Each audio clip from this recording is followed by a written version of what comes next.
When questioned about the campaign's lavish spending, she didn't just defend herself. She turned the accusation upside down. Watch till the end to know how it went. Actually, the screenshot went viral in about 15 minutes. Dave Rubin, the conservative commentator with his million-plus followers and his signature smirk practically built into his brand, had posted what he clearly thought was a career-ending gotcha moment. The image showed a detailed breakdown of Jasmine Crockett's campaign expenditures, hotels, limo services, and luxury accommodations from coast to coast. The caption read, "While Jasmine Crockett lectures Americans about inequality, she's living like a Kardashian on campaign donations. $4,000 at the Ritz-Carlton, $5,000 in West Hollywood, and $2,000 in Vegas. Tell me again how Republicans are the problem. This is your champion of the people, folks." Within 30 minutes, the post had been retweeted 10,000 times. Within an hour, conservative media personalities were piling on. Emily Wilson and Link Lauren on a popular YouTube news channel talked about a printout of the expenses during their segment, their voices dripping with manufactured outrage. "Look at this, folks. The Ritz-Carlton, the Luxury Collection, the West Hollywood Edition, and multiple limo services. And this is the same woman who wants to tell hardworking Americans they need to pay more taxes. The same congresswoman who says she fights for struggling families." The crayon at the bottom of the screen screamed Democrat hypocrisy.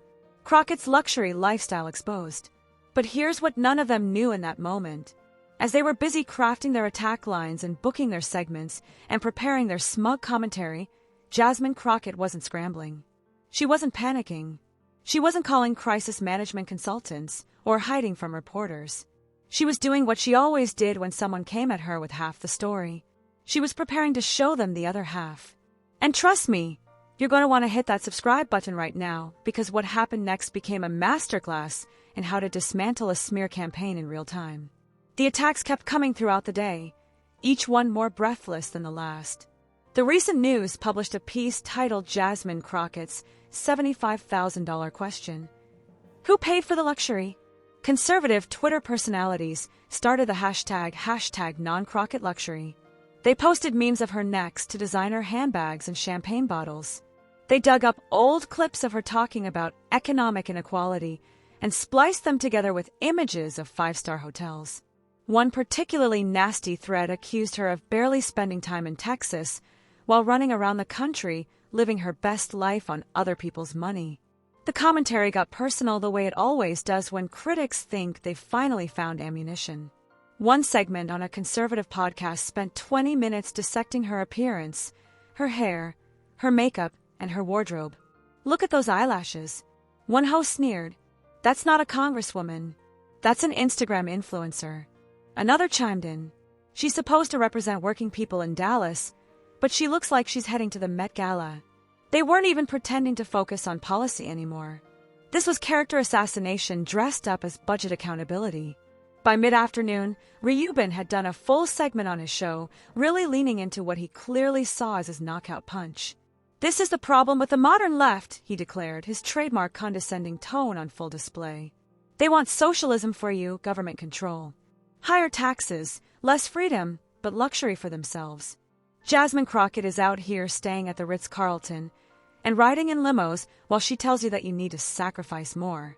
It's the oldest con in the book, and somehow people keep falling for it." The pylon seemed coordinated, almost rehearsed. Multiple conservative outlets ran virtually identical stories within hours of each other. They all used the same screenshot, the same talking points, and the same mocking tone. Crockett, the hypocrite, luxury congresswoman, living large on campaign cash. The implication was clear. She was corrupt, unserious, superficial, and worst of all, a fraud who preached one thing while practicing another. Here's what they didn't expect. Jasmine Crockett doesn't do defensive. She doesn't apologize for things she hasn't done wrong. And she definitely doesn't let people build entire narratives on incomplete information without showing them exactly what they missed. The response came that evening, and it didn't come through a carefully worded press release or a defensive interview on some friendly cable news show. It came directly from Crockett herself in a video posted to her social media accounts that immediately started spreading faster than the original attack. She was sitting in what looked like her congressional office, professional but relaxed, and she opened with a line that set the tone for everything that followed. "So, I woke up this morning to find out that I'm apparently living like a Kardashian," she began, her expression somewhere between amused and annoyed. Dave Rubin and other newscasters and their friends spent all day clutching their pearls over my campaign expenditures, acting shocked that a member of Congress might occasionally stay in a hotel or use transportation services.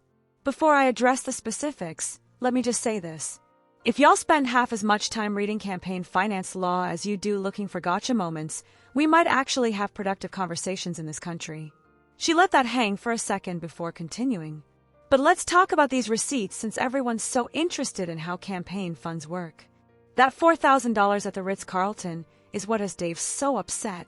That was for a 3-day congressional delegation to a national security briefing in Washington. It wasn't a vacation. It wasn't a spa weekend. It was work. Official congressional business. And you know what else?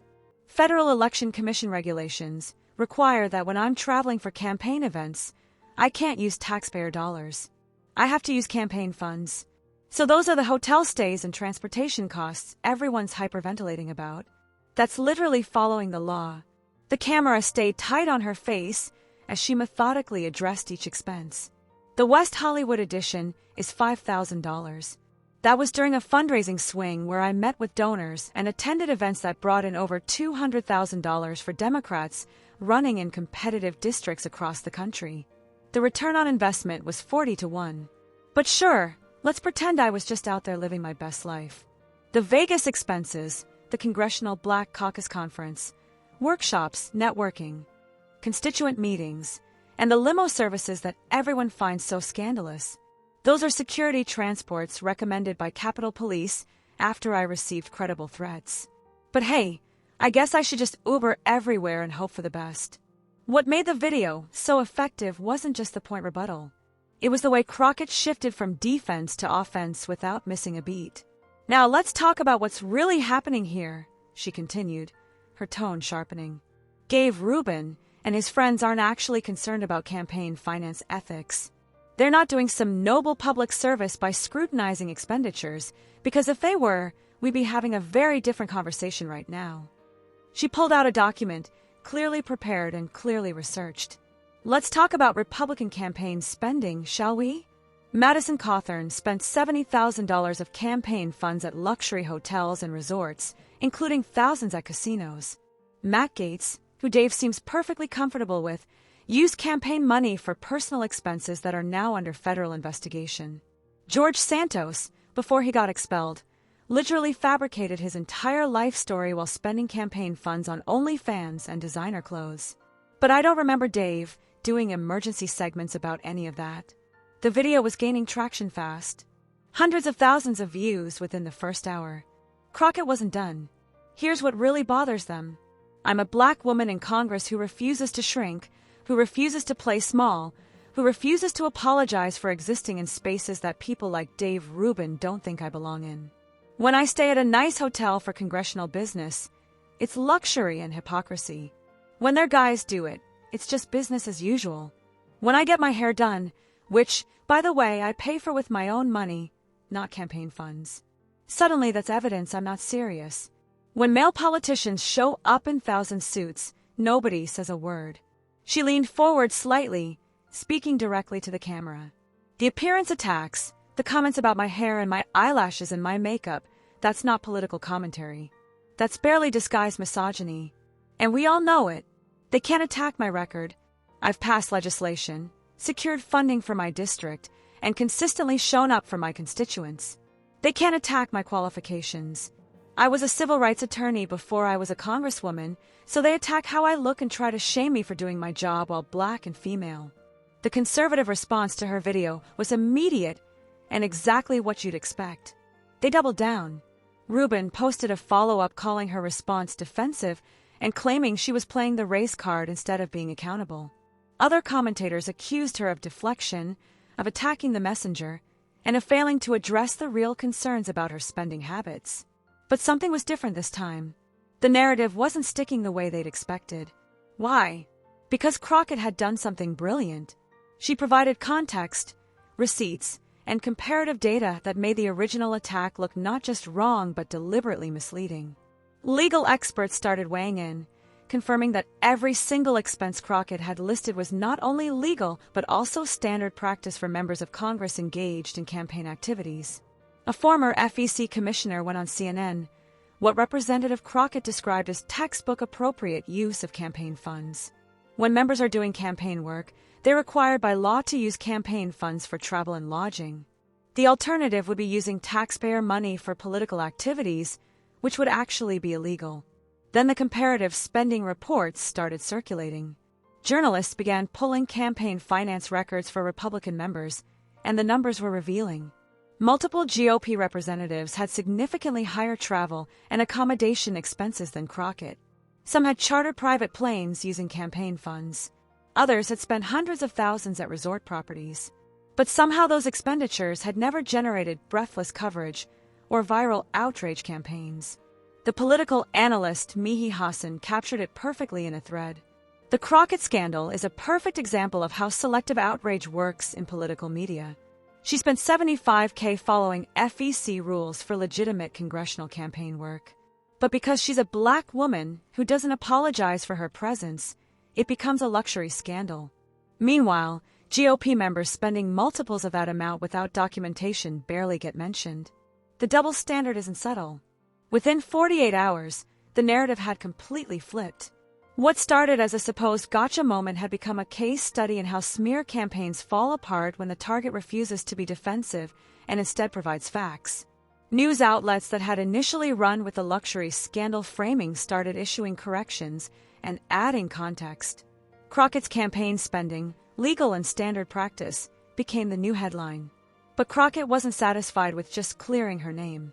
In a follow-up appearance on MSNBC, she used the moment to make a broader point. This entire episode shows exactly why so many qualified people, especially women and people of color, don't run for office, she told the host. Because they know that their opponents won't just debate their ideas.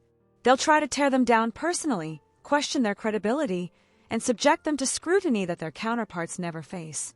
She continued, "When I go back to my district in Dallas and meet with constituents, you know what?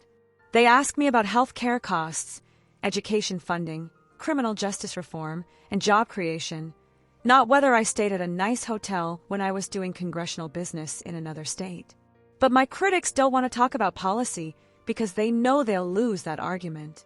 So they manufacture scandals about completely legal and appropriate expenses, hoping something will stick." The interviewer asked about the personal attacks on her appearance. Crockett's response was measured but firm. Black women in professional spaces have always faced this impossible standard.